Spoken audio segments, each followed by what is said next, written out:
शिव का बारात आ गया। नंदी पे भोला भोला का टोला सब एक साथ आ गया। ओ शिव का बारात आ गया।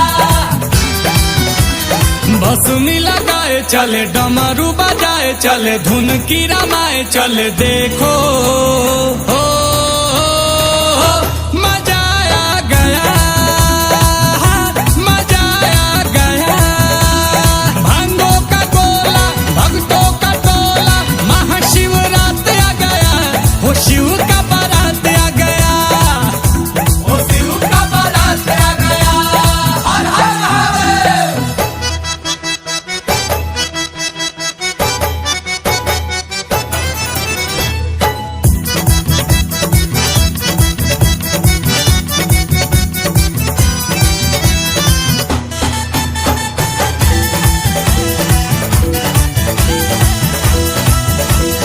गंगा जी हो देखो चंदा जी शोभे शिव के माथ पे। सांपों की माला है मिर्गा का छाला है भोलेनाथ पे। गंगा जी हो देखो चंदा जी शोभे शिव के माथ पे।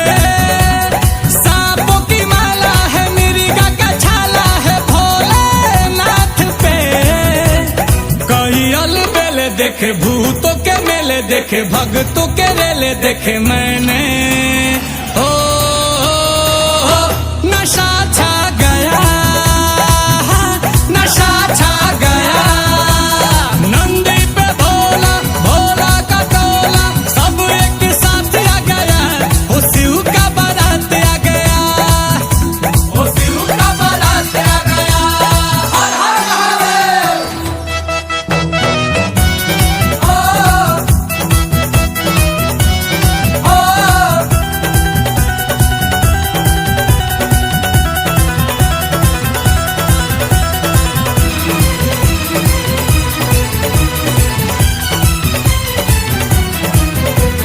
झूमो जी अरे झूमो जी बजे डमरू हाथ में। देखे जग सारा ये पावन नजारा मगोरा के साथ में। झूमो जी अरे झूमो जी बजे डमरू हाथ में। देखे जग सारा ये पावन नजारा मगोरा के साथ में। शिव की जटाए देखो सावन की घटाए देखो बहती हवाएं देखो मन को हो यही